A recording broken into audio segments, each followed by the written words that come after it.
छात्रों, आज अपन बात करेंगे एमपीएफआई सिस्टम की। एमपीएफआई का जो पूरा नाम है multi point fuel injection system. तो छात्रों, ये एमपीएफआई सिस्टम है। पहले तो मैं आपको क्लियर कर दूं, ये अपन एसआई इंजन जो है, यानी जो पेट्रोल इंजन है, उसमें यूज करते हैं। इंजेक्शन सिस्टम, तो जैसा आपको डीजल इंजन पता है कि डीजल इंजन के अंदर भी अपन फ्यूल जो है डीजल को इंजेक्ट करते हैं, पर दोनों के अंदर फर्क है। छात्रों, जो पेट्रोल इंजन और डीजल इंजन की अपन बात करते हैं, दोनों में इंजेक्शन सिस्टम के अंदर बेसिक फर्क है। डीजल इंजन के केस में तो क्या होता है, अपन जो पिस्टन अपना जो है वो टीडीसी के ऊपर पहुंचता है अपवर्ड स्ट्रोक में, तो टीडीसी पे वो पहुंचता है कंप्रेसर स्ट्रोक के दौरान, तो अपन 15 से 25 डिग्री बिफोर टीडीसी फ्यूल को अपन इंजेक्ट करते हैं, यानी डीजल को उसमें इंजेक्ट कर देते हैं। और उसका जो बर्निंग का जो प्रोसेस है वो आपको बताइए, उसके अंदर का जो कंप्रेशन रेशियो उसमें हाई होता है, और जो उस कंप्रेशन के दौरान जो डीजल है उसका टेम्परेचर और प्रेशर इतना ज़्यादा हो जाता है कि वो डीजल आपका सेल्फ इग्नाइट हो जाता है। जब बात करते हैं अपन पेट्रोल इंजन की, तो इसके अंदर जैसा कि आपको पता है, इसके अंदर अपन स्पार्क प्लग यूज करते हैं।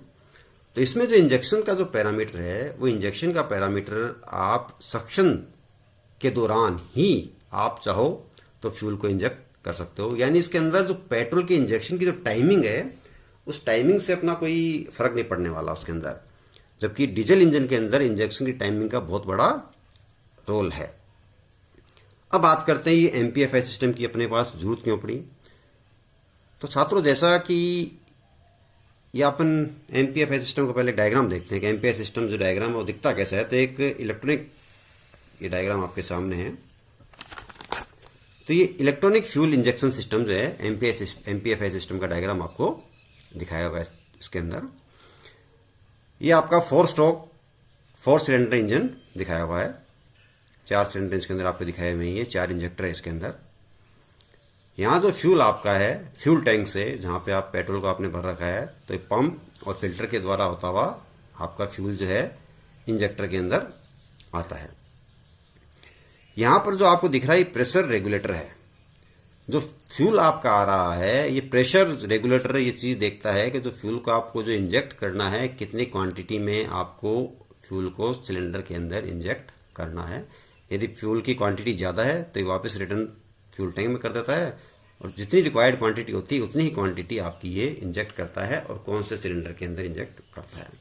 अब आता है कितनी क्वांटिटी कौन से सिलेंडर के अंदर इंजेक्ट करना है। तो ये सिस्टम आपका कंप्यूटर और जो ड्राइव यूनिट है इसके द्वारा कंट्रोल होता है। ये इलेक्ट्रॉनिक कंट्रोल यूनिट भी कहलाती है पूरा सिस्टम से। ये जो इलेक्ट्रॉनिक कंट्रोल यूनिट है, इसके अंदर आपके बहुत सारे सेंसर्स लगे होते हैं, और उस सेंसर्स पे डिपेंड करता है कि फ्यूल जो आपको इंजेक्ट करना है, कितनी क्वांटिटी के अंदर फ्यूल को इंजेक्ट करना है। जैसे एक सेंसर का डायग्राम इसमें सेंसर आपको दिख रहा है, ये एक्सेलरेशन। एक है कूलेंट टेम्परेचर को मेजर करने के लिए, एक एयर टेम्परेचर को, इंजन स्पीड और मैनिफोल्ड प्रेशर, ये आपने सेंसर लगा रखे हैं।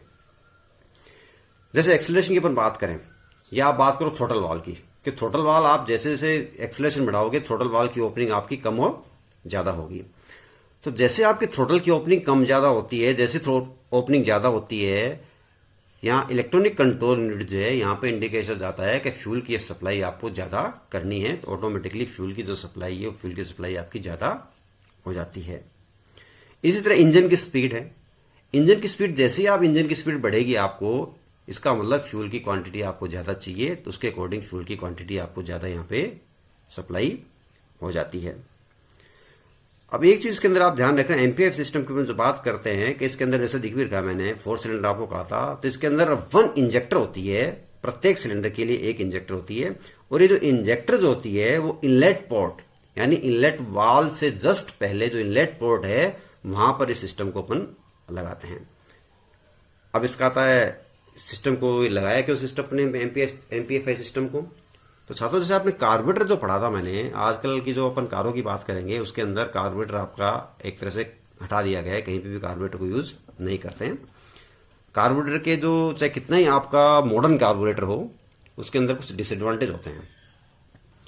सबसे बड़ा जो डिसएडवांटेज है कार्बोरेटर का है, यदि अपन बात करें, तो कार्बोरेटर से जो एयर आती है, तो एयर की पैसेज में बहुत सारे रेस्ट्रिक्शन आते हैं। जैसे आपने चौक लगा रखी है, चौक के बाद में और अपन आगे चलें तो आपने वेंचुरी लगा रखी है, तो वेंचुरी से हिसाब से आपका जो, तो कहना क्या मतलब, जो मिक्सर का जो फ्लो होता है, मिक्सर के फ्लो के अंदर ऑब्स्ट्रक्शंस है, उस ऑब्स्ट्रक्शंस के होता क्या उससे अंदर का जो वॉल्यूमेट्रिक इफिशिएंसी है, यानी जो मास, जो चार्ज आपका पर्टिकुलर टाइम के अंदर जो सिलेंडर के अंदर जाना चाहिए था उतना नहीं पहुंच पाता, तो इसलिए वॉल्यूमेट्रिक इफिशिएंसी आपकी इंजन की कम हो जाती है। और जब वॉल्यूमेट्रिक इफिशिएंसी कम होगी तो नेचुरली जो पावर है, पावर भी आपकी कम हो जाए। यदि आपका मल्टी सिलेंडर इंजन है तो मल्टी सिलेंडर इंजन के अंदर चूंकि इंटेक मैनिफोल्ड आपकी हर सिलेंडर के लिए अलग अलग हो जाएगी, एक के लिए शॉर्ट, दूसरे के उसकी लंबाई ज्यादा हो जाएगी।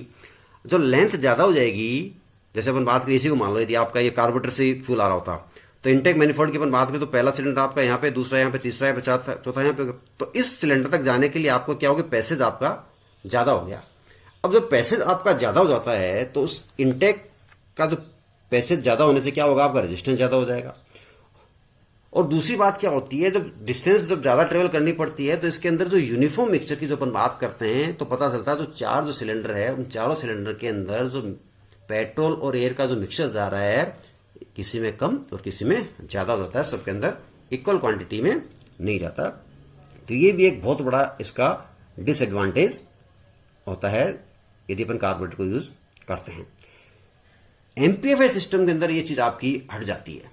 अच्छा, फिर जो कार्बोरेटर के अंदर जैसे मैंने आपको बताया था, अलग अलग जो डिवाइस अपन यूज करते हैं, कहीं आपको एक्सेलरेशन सडनली चाहिए तो उसके आप अलग एडवाइस उसके अंदर डिवाइस यूज करोगे, मैक्सिमम पावर के लिए अपन अलग डिवाइस यूज करते हैं, आइडलिंग में आप जो सिंपल कार्बोरेटर रहता है उसके अंदर मॉडिफिकेशन करते हैं अपन, आइडलिंग के लिए आपको एक अलग सिस्टम यूज करना पड़ता है, इंजन स्टार्ट के लिए जैसे चौक अपन लगाते हैं एडिशनल डिवाइस आपको लगानी पड़ती है।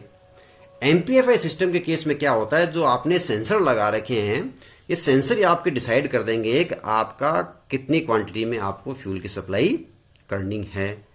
जैसे एक्सेलरेशन है, या आपने थ्रोटल वाल्व खोला तो थ्रोटल वाल्व खोलने कितनी डिग्री थ्रोटल वाल्व आपका खोला है वो आपको इंडिकेशन यहाँ पे जो इलेक्ट्रॉनिक कंट्रोल यूनिट है, इस कंट्रोल यूनिट को आपको मिल जाएगा सेंसर को, और उसी के अकॉर्डिंग जो है आपका कितनी क्वांटिटी में आपको पेट्रोल इंजेक्ट करना है वो पेट्रोल आपका इंजेक्ट हो जाएगा।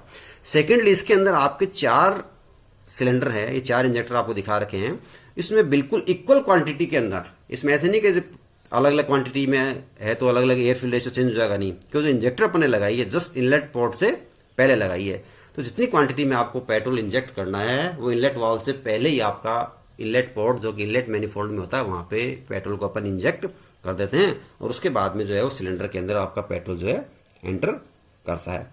हाँ, इसके साथ साथ इस पेट्रोल इंजेक्शन के कुछ डिसएडवांटेज है, जैसे इनिशियल कॉस्ट जो है, इनिशियल कॉस्ट आपकी हाई हो जाती है, क्योंकि जो सेंसर आपने लगा रखे हैं उसे प्रिसाइज मेजरमेंट आपका हो जाना चाहिए। थोड़ी डिजाइन में है उसका, और मेंटेनेंस प्रॉब्लम जो इसकी एमपीएफ सिस्टम में थोड़ी ज़्यादा होती है। पर पावर की अपन बात करें या वॉल्यूमेट्रिक एफिशिएंसी की अपन बात करें तो आज की तारीख में जितनी भी अपनी गाड़ी हैं उन गाड़ियों के अंदर सबके अंदर एमपीएफआई सिस्टम और जो कि इलेक्ट्रॉनिक सर्किट के द्वारा कंट्रोल होते हैं वो सिस्टम अपन यूज कर रहे हैं। तो छात्रों, आज के लिए इतना ही। धन्यवाद।